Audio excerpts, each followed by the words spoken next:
Good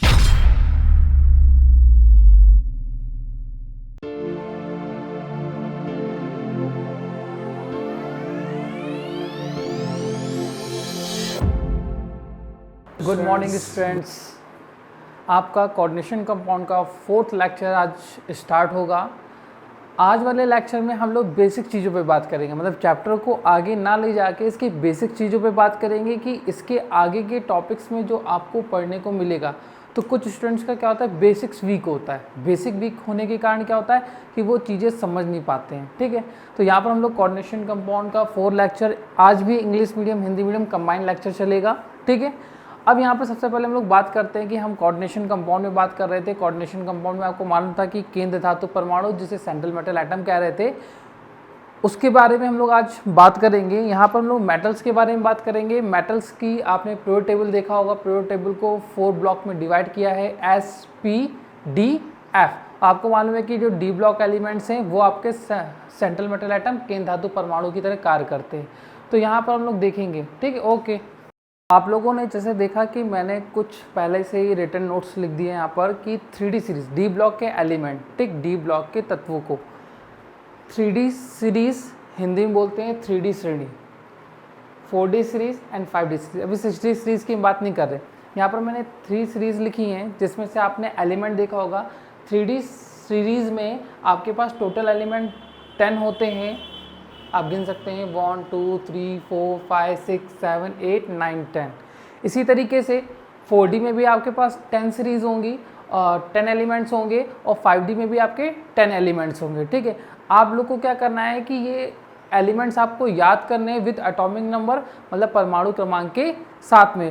कुछ बच्चे क्या होते हैं, होशियार होते हैं कि जैसे टीचर ने बोला तुरंत गए याद कर लिया, लेकिन कुछ स्टूडेंट्स वीक होते हैं जिनको याद करने में दिक्कत होती है। और आपको जानते हैं कि हम इसीलिए माहिर हैं कि कमज़ोर भी बच्चे सीखें और होशियार भी बच्चे सीखें। ठीक है, तो जैसे कि मैं बता देता हूँ बच्चों के लिए कि 3D सीरीज़ में जो एलिमेंट रखे हैं, scandium, titanium, vanadium, chromium, magnesium, iron, cobalt, nickel, copper, zinc, ये नाम है। तो इनके प्रॉपर आपको नाम लिखने हैं।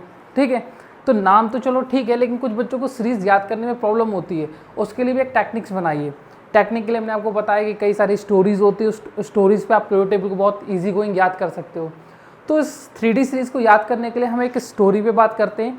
इमेजिन करिए कि आप कॉलेज में पढ़ रहे हैं, कभी ना कभी कुछ प्रॉब्लम्स के कारण क्या होता है कि आप फीस सबमिट नहीं कर पाते। तो क्या होता है, कॉलेज का कोई टीचर आता है, सपोज वो साइंस का टीचर है, ठीक, और थोड़ा गुस्से वाला है। तो जब वो आपसे फ़ीस लेने के लिए बोलता है क्लास में कि बच्चा लोग आप लोग फ़ीस सबमिट कर दीजिएगा, तो कुछ बच्चे क्या होते हैं कि प्रॉब्लम शेयर करते हैं, कुछ बच्चे मन में बोलते हैं अरे जाओ ठीक है जमा कर देंगे, मन के अंदर। तो उसको यहाँ पे इमेजिन करिएगा, साइंस टीचर, ध्यान रखिएगा, साइंस टीचर वेरी क्रूअल, गुस्से वाला, साइंस टीचर वेरी क्रूअल, मांगे फीस, और बच्चा मन के अंदर बोलेगा कोई नहीं कुछ जाने। That's clear. तो ये बहुत इजी हो जाता है इस पीरियोडिक टेबल को याद करना। फिर एटॉमिक नंबर भी बहुत इजी है याद करने के लिए। आपने पहली सीरीज के एलिमेंट का 21 याद कर लिया है, तो अगर सीरीज आपको याद है तो 21, 22, 23, 24, 25, 26, 27, 28, 29, 30। That's clear. इसके लिए मुझे स्टोरी बताने की कोई ज़रूरत नहीं है, बच्चा एक बार में पकड़ लेगा, बस ध्यान देना है। ठीक, स्टार्ट करें। ये जो ना, ध्यान रखेंगे, ये जो ना मोहब्बत तेरी रुलाती रहेगी पंडित जी अगर कह दे। फिर से सुन लीजिए, ये जो ना मोहब्बत तेरी रुलाती रहेगी पंडित जी अगर कह दे। आप सिंबल्स इजी गोइंग याद कर लेंगे। एटॉमिक नंबर भी क्लियर है, 39 से स्टार्ट होगा, 40, 41, 42, 48 तक चला जाएगा। उसके बाद 3D सीरीज़ के एलिमेंट को याद करने की टेक्निक बता देते हैं। तो जैसे कि आपने पुराने पिक्चरों में देखा होगा कि हीरो लोग होते हैं वो थोड़े मेहनती होते हैं, फिर गुंडे लोग जाते हैं उनसे चंदा मांगते हैं। चंदा के लिए क्या होता है, लाइन लगी होती है। ठीक है, तो वहाँ पर शूटिंग दिखाते हैं कि एक कमज़ोर बुजुर्ग होता है, गुंडे लोग उसे मारते हैं, फिर हीरो जाके पूछता है भाई साहब उसको क्यों मार रहे हो। तो गुंडे लोग कहते हैं कि ये अगर हफ्ता मुझे नहीं देगा तो मैं इसको रोज़ यहीं पर मारूंगा, ऐसा कुछ बोलते हैं। तो वही डायलॉग पे हम लोग बात करते हैं। गुंडे लोग कहते हैं ला हफ्ता, क्या ला हफ्ता, वरना रोज उसकी इधर पिटाई और होगी। That's clear. और आपको क्लियर है कि मैं आपको लेक्चर के साथ नोट्स भी प्रोवाइड कर रहा हूँ, तो इस PDF में जो आपको मिलेगी उसमें भी ये सारे एलिमेंट्स, इनका एटॉमिक नेम, एटॉमिक नंबर, इनके नेम और टेक्निक्स भी आपको मिल जाएगी इजी गोइंग। That's clear. अब हम लोग बात करेंगे, अच्छा कुछ बच्चे ये सोच रहे होंगे कि इस एलिमेंट को हम 3D सीरीज़ क्यों कह रहे हैं, इस एलिमेंट के सीरीज़ को हम लोग 4D सीरीज़ क्यों कह रहे हैं, और इस एलिमेंट की सीरीज़ को हम 5D सीरीज़ क्यों कह रहे हैं। अभी हम लोग आगे चल रहे हैं इस पर, लेकिन बात कर लेते हैं कि इनका जब इलेक्ट्रॉनिक कॉन्फ़िगरेशन लिखेंगे, इलेक्ट्रॉनिक विन्यास, मतलब ये 3D सीरीज़ के एलिमेंट का, तत्वों का जब हम लोग इलेक्ट्रॉनिक विन्यास लिखेंगे, इलेक्ट्रॉनिक कॉन्फ़िगरेशन करेंगे, तो इसके जो लास्ट इलेक्ट्रॉन होते हैं वो enter the D subshell, D subshell 3D subshell में जाएंगे सारे एलिमेंट्स के। इनके भी क्या होंगे, 4D सीरीज़ में जाएंगे, 4D ऑर्बिटल में जाएंगे, इसीलिए इनको यहाँ रखा है। 5D सीरीज़ वाले एलिमेंट के जो लास्ट इलेक्ट्रॉन होंगे इंटर द 5D सबशेल या ऑर्बिटल। ओके, तो हम लोग क्या करते हैं, अब सबसे पहले हम लोग इलेक्ट्रॉनिक कॉन्फ़िगरेशन करना सीखेंगे। मुझे मालूम है कि ऑलमोस्ट 95 स्टूडेंट्स को इलेक्ट्रॉनिक परसेंटेज में स्टूडेंट्स को इलेक्ट्रॉनिक कॉन्फ़िगरेशन करना आता होगा, लेकिन कुछ बच्चों के लिए दिक्कत होती है, तो वो भी हम समाधान करेंगे। ठीक, तो मैं इसको रफ करता हूँ और आपको इलेक्ट्रॉनिक कॉन्फ़िगरेशन लिखना सिखाता हूँ।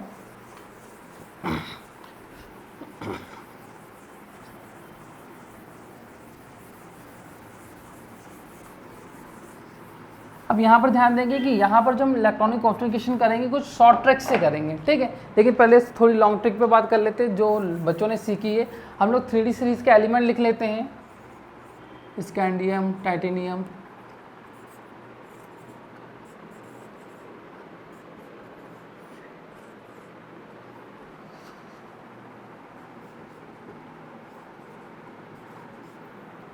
एटॉमिक नंबर भी याद कर लिया था ना, science teacher very cruel, simple सा नेम भी याद होंगे आप लोग को,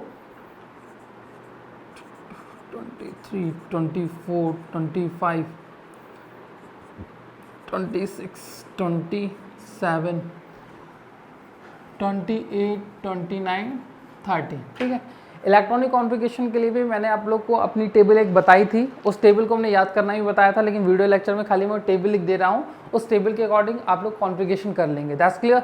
तो मैं यहाँ लिख दे रहा हूँ साइड में S, S P, S P, S D P, S D P,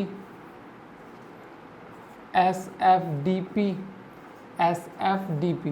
मैं नोट्स में ये वाली भी टेबल लिख दूंगा,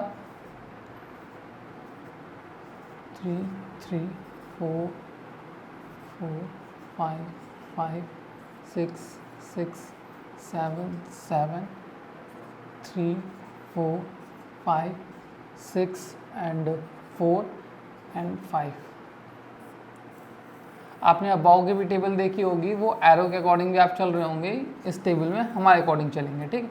आपको क्या करना है कि इलेक्ट्रॉनिक कॉन्फ़िगरेशन ऊपर से लिखते हुए चलेंगे। आपको मालूम है कि एस ऑर्बिटल में मैक्सिमम 2 इलेक्ट्रॉन फिलअप कर सकते हैं, पी में 6 इलेक्ट्रॉन फिलअप कर सकते हैं, डी में 10 इलेक्ट्रॉन फिलअप कर सकते हैं, एफ में 14 इलेक्ट्रॉन फिलअप कर सकते हैं। उसी बेसिस में फिलिंग करना चालू करेंगे। हम लोग यहाँ पर स्टार्ट करते हैं, ठीक है। यहाँ पर लिखेंगे 1s2, 2s2, 2p6, 3s2, 3p6, 4s2, 3d1। अब 3d1 पे स्टॉप हुए, आप देख सकते हैं, काउंटिंग भी कर लेंगे, 6, 2, 8, 2, 10, 6, 2, 8, 2, 10, 10, 10 आपका 20 हो गया, और ये 21 हो गया, 21 हो गया। और देखेंगे कि इसका जो लास्ट इलेक्ट्रॉन है वो 3D सबशेल में ही गया, ऑर्बिटल में गया, इसीलिए 3D सीरीज में हमने रखा था। अब यहाँ पर क्या करेंगे, हम लोग शॉर्ट ट्रिक अपनाएंगे, ठीक है। हम लोग शॉर्ट में इसको लिखेंगे आर्गन 4s2, 3d1। अब आप नया कॉन्फ़िगरेशन करना ये सीखेंगे अपग्रेड में आपने, ठीक है। अब कहेंगे बच्चे कि आर्गन 4s2, 3d1 क्यों लिखा गया है, मैं आपको यहाँ पर हेल्प कर देता हूँ। आप लोग यहाँ देखेंगे 1s2, 2s2, 2p6, 3s2, 3p6, यहाँ पर टोटल नंबर ऑफ इलेक्ट्रॉन खाली यहाँ से यहाँ तक के 18 हो जाते हैं। 18 जो एटॉमिक नंबर होता है, 18 एटॉमिक नंबर जो होता है वो आर्गन का होता है। अगर ये मेटल, क्योंकि मेटल की टेंडेंसी होती है, गुण होता है इलेक्ट्रॉन त्यागने का, अगर ये इलेक्ट्रॉन त्यागेगा तो इतने ही त्यागेगा, इसके बाद ये कॉन्फ़िगरेशन 18 पे पहुंच जाएगा, और 18 पे पहुंच जाएगा तो नोबल गैस, जो इनर्ट गैस एलिमेंट का कॉन्फ़िगरेशन ये अचीव कर लेगा, जिस कारण ये स्टेबल हो जाता है। तो इसलिए हम लोग यहाँ से यहाँ तक को हम लोग आर्गन में लिख लेते हैं। तो फिर यहाँ से आर्गन आपका 18 हो गया, फिर 4s2 20 हो गया, 3d 1 हो गया। सेम इसी तरह यहाँ करेंगे, आर्गन 4s2 3d 2 हो गया। इसके बाद आर्गन 4s2 3d 3 हो गया। यहाँ पर क्या हो जाएगा, आर्गन कुछ बच्चे बोलेंगे 4s2 3d 4, लेकिन नहीं, 4s2 3d 5। अब ये हुआ क्या, यहाँ पे भी हम बात करेंगे, ठीक है। यहाँ पर कॉन्सेप्ट लगते हैं, स्टेबिलिटी कॉन्सेप्ट लगता है। 4s2 3d 5, argon 4s2 3d 6, argon 4s2 3d 7। यहाँ पर आगे चलते हैं।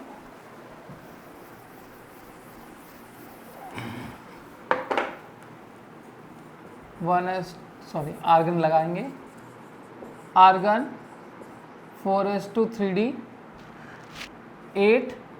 अब आप सोचेंगे यहाँ पर आगे चलेगा आर्गन 4s2 3d 9 लिखेंगे, नहीं, ये हो जाएगा 4s1 3d 9। तो इसके बाद ये हो जाएगा आर्गन 4s2 3d 10। आप यहाँ पर देख सकते हैं एक बार कि यहाँ पर मैंने क्या किया है, आर्गन लिख दिया है। मैं फिर से बता दूँ आर्गन क्यों लिख दिया है। अगर आप जब इसका स्कैंडियम का कॉन्फ़िगरेशन करेंगे 1s2 2s2 2p6 कंटिन्यू करते जाएंगे, तो वहाँ पर आप लोग क्या करेंगे, मैं फिर से यहाँ लिखता हूँ, देखिएगा 1s2 2s2 2p6 3s2 3p6 4s2 3d1।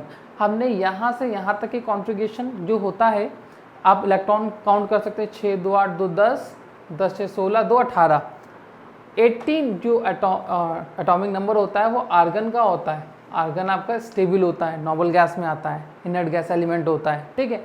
तो इसलिए हम यहाँ पर इतने कॉन्फ़िगरेशन को आर्गन शो कर देते हैं और फिर बाकी बाद में लिखना स्टार्ट कर देते हैं। कोई डाउट किसी को? ठीक है। ये जो कॉन्सेप्ट था यहाँ पर आपने सुना होगा कि जो डी ब्लॉक जो भी ऑर्बिटल्स होते हैं, या हाफ फील्ड या फुल फील्ड, मतलब अर्धपूरित या पूर्ण पूरित स्थायी होते हैं, स्टेबल होते हैं। इसके लिए क्या होता है कि जब यहाँ 4d 3d 4 आएगा तो यहाँ क्या करेंगे, 1 इलेक्ट्रॉन ट्रांसफर होकर इसमें आ जाता है, ये हाफ फील्ड कॉन्फ़िगरेशन प्राप्त कर लेता है, मतलब अर्धपूरित हो जाता है, जिससे ये स्टेबल हो जाता है। इसीलिए इन दो का कॉन्फ़िगरेशन पे हमेशा ध्यान रखिएगा। ये दो कॉन्फ़िगरेशन इंपॉर्टेंट होते हैं, बच्चा यही गलती कर देता है, ठीक है। तो आज वाले दिन पे हमने क्या क्या सीखा, डी ब्लॉक के एलिमेंट्स को किस तरीके से याद किया जाएगा। कुछ बच्चे तो नॉर्मली याद कर लेते हैं, लेकिन कुछ को दिक्कत होती है, इसलिए टैक्टिक्स मैंने आपको बता दी थी। एटॉमिक नंबर आपने याद कर लिया। आज वाले दिन आपने क्या सीखा, इलेक्ट्रॉनिक कॉन्फ़िगरेशन करना सीखा, ठीक है। लेकिन इसके बाद भी हम आपको कुछ सिखाएंगे आज, क्योंकि आगे के टॉपिक्स में क्लियर होता है, ठीक, डाउट्स क्लियर होंगे अगर यहाँ पर आप बेसिक्स यहीं पे ही सीख लेंगे। आज की बेसिक्स की क्लास थी। अब यहाँ पर क्वेश्चन पूछा जाता है कि यहाँ पर स्कैंडियम के पास कितने अनपेयर्ड इलेक्ट्रॉन है, अयुग्मित इलेक्ट्रॉन। इसका मतलब क्या है, यहाँ देख के आप समझेंगे, ठीक है। जैसे कि यहाँ पर देखेंगे 4s ऑर्बिटल 1 टाइप का होता है, तो इसीलिए हम लोग 1 बॉक्स बनाते हैं। d ऑर्बिटल आपका 5 टाइप का होता है, इसलिए हम लोग क्या करते हैं, 5 बॉक्स बनाते हैं, ठीक। देख सकते हैं 1 2 3 4 5 और 4s, ये हम स्कैंडियम की बात कर रहे हैं। 4s and 3d। 4s में 2 इलेक्ट्रॉन है, ठीक। 3d में 1 इलेक्ट्रॉन है, तो 1 हमने फिलअप कर दिया। तो यहाँ पर देखेंगे ये भी इलेक्ट्रॉन से, ये भी इलेक्ट्रॉन से। अच्छा, जब 2 लोग होते हैं तो उसको पेयर बोलते हैं, ठीक है। तो यहाँ पर भी ये देखो इलेक्ट्रॉन जो है, जो इलेक्ट्रॉन ये पेयर में, जोड़े में है। लेकिन ये जो इलेक्ट्रॉन है ये अकेला है, अनपेयर्ड, बोले तो अयुग्मित है, और हमें यही ज्ञात करना है, ठीक है। तो unpaired electron, number of unpaired electron, total unpaired electron, ठीक। अनपेयर्ड इलेक्ट्रॉन को हम n से भी रिप्रेजेंट कर सकते हैं, ठीक है। तो यहाँ पर देखो total number of unpaired electron कितना दिख रहा है, 1। यहाँ पर लिख लेंगे n मेरा कितना हो गया, 1 हो गया। अब यहाँ पर फिर से बात करेंगे, देखो 4s2 तो क्लियर है, पहले से भरा होगा। 3d की बात करते हैं,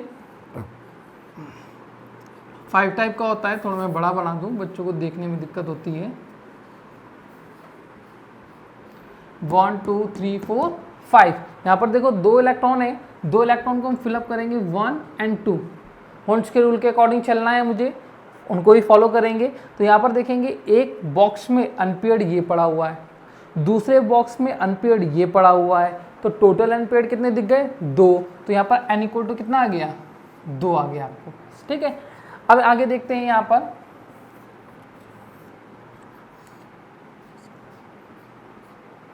यहाँ पर 3 है, तो 1 2 3, तो अनपेयर्ड इलेक्ट्रॉन कितने हो गए? 3। यहाँ की बात करेंगे, देखो 4s1 मतलब यहाँ पर 1 है, तो यहाँ पर अनपेयर्ड आपको मिलेगा